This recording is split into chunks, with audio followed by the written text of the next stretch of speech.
Hey family, and welcome to my YouTube channel. It's your girl Khensani.M for those who are new, and if you are part of the family, thank you so much for being here. Also, let me take my time to thank and appreciate all of you guys who've been checking my channel, subscribing, commenting, sharing love. I'm so grateful. I'm so happy to have you here as part of the family. Okay, without any waste of time, let us get right into the purpose of this video. So today we're going to be talking about how to pray effectively. Can we just agree how important prayer is? Well, for me, prayer is essential. It is just part of my life. I cannot imagine my life without prayer. Like, what am I doing? I need to be praying every day. It's an ongoing thing. It is the only connection I have to my Creator. It is the only way I can bond and talk to my Father. It is the only way I can fortify my relationship with my Father. It enables me to see beyond what my naked eye can see. I can literally see the unseen, but that only happens when I invest my time in prayer. Also, not to forget that prayer is a weapon that you can use to demolish the works of the enemy. We know that life is very spiritual. Satan is fighting left, right, and center. He is shooting arrows of negativity, discouragement, fear, and all that you can think of. And the only way to shield yourself, the only way to be protected is through prayer. When you don't lead a prayerful life, like when you don't pray at all, is it not scary? You not praying means you got this under control. Like, everything is okay. Like, you can protect yourself. You know what tomorrow holds for you. You have everything. Your future is secured. You don't need God. You don't need God's guidance. You don't need His protection.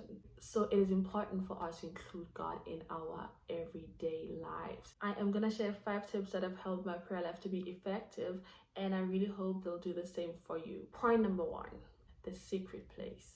And the scripture for this point is Matthew chapter 6 verse 5 to 14. I'm only going to read verse 6. It says, "But when you pray, go into your room, close the door, and pray to your Father who is unseen. Then your Father who sees what is done in secret will reward you." It is very clear, straightforward. It doesn't necessarily have to be a bedroom. It can be a place you call the secret place. It can be in the kitchen. You know that early in the morning before you're set out to do the activities for the day, you go into the kitchen, that is your altar. You go to the bathroom, that is your altar. You go to your bedroom, that is your altar. There's this movie I love so much, it's called War Room. If you haven't watched the movie, I encourage you to go watch it. But for those who know the movie, there's a lady called Elizabeth, right?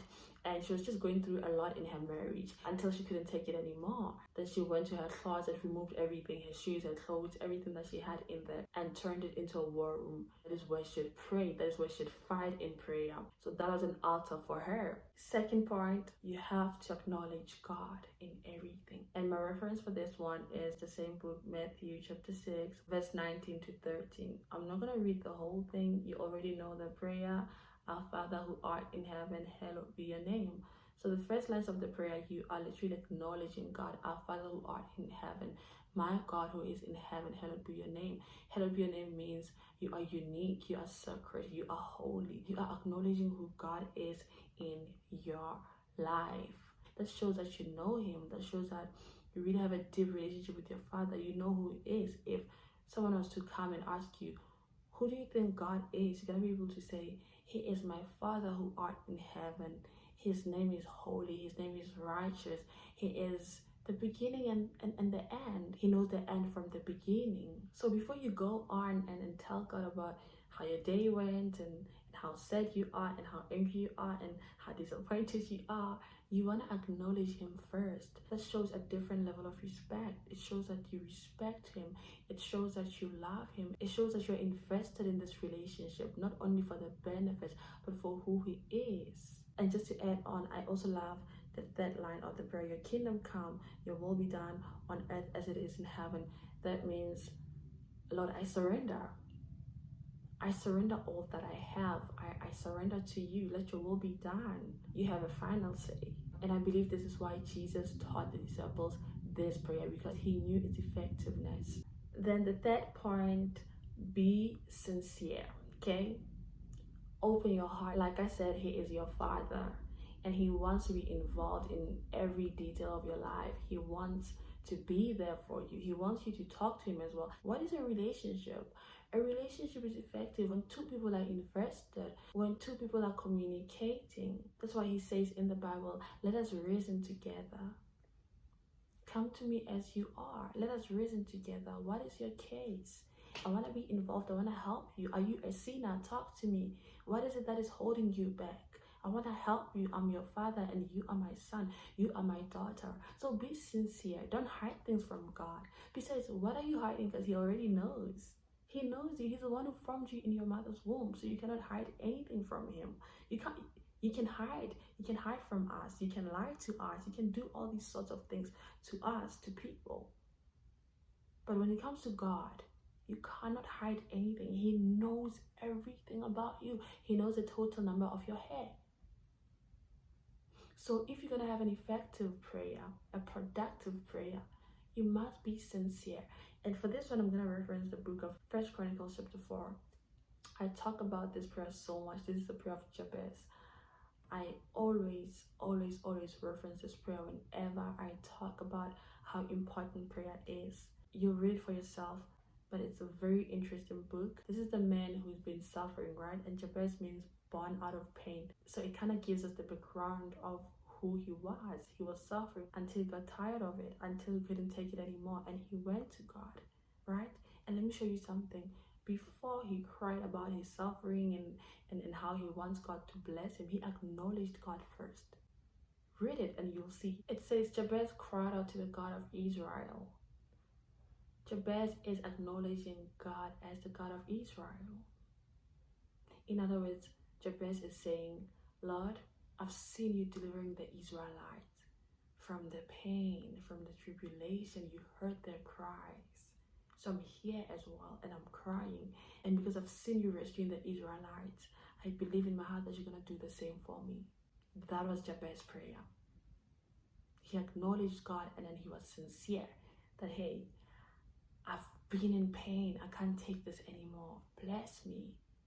Enlarge my territory. Free me from this pain, God. So some of us are hiding. You're going through stuff, but you're hiding from God. How are you going to be freed from all those things if you are not sincere? Go before him, be sincere. Tell him, Lord, this is what I'm dealing with right now. I'm dealing with the spirit of lust and I can't take it anymore. It's been 5 years now. Lord, help me. Free me from this spirit.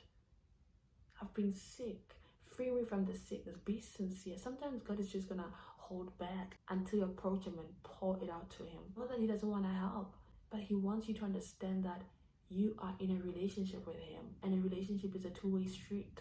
Okay, the fourth point, stop worrying about everything and instead give thanks. We are so worried about our future. We are so worried about things that we cannot change. And this is where surrender comes into play. Surrender, stop worrying and give thanks. And for this one, I'm going to reference the book of Philippians chapter 4, verse 6 to 7. Do not be anxious about anything, but in every situation, whatever you are facing. Yes, we are in the world. And the truth is, we're going to be tested. There are going to be trials. We're going to be tempted. We're going to go through so much. But the Bible says, even in those situations, in every situations, do not be anxious. Instead, pray. Present your request to God with thanksgiving. The more you give thanks, the more God releases the blessings. Stop worrying about what you don't have. Stop worrying about what you cannot change. Thank God for what you have. Thank God for life. Thank God for your family. Thank God for your job. Thank God for your school. Thank God for what you have. And doors will begin to open. And finally, let's get to the last point. Believe that it is done. After having been prayed for all of these things, being in your secret place, acknowledging God, being sincere, giving thanks instead of worrying, it's time to believe that it is done. Whatever you've requested, whatever you trust in God for, it is done. And we're going to read the book of Mark, chapter 11, verse 24. Let me read this one. It says, therefore, I tell you, whatever you ask for in prayer, believe that you have received it and it will be yours. Straightforward. Whatever you have asked for in prayer, believe that it is yours. Some of us are praying, but things are not happening. That is because our heart postures are not right with God. We don't understand the principles of prayer. We don't acknowledge God. We just pray for the sake of praying. So I really believe these points will help you to pray effectively, and I can assure you that you're gonna see the results you've been looking for, the results you've been trusting God for. Thank you so much for listening. If you loved this video, give it a thumbs up. If you want to share thoughts on this, don't hesitate to comment. And if you want to be part of the family, please do subscribe. It's totally free. And yeah, see you guys in the next video. Love you. Bye.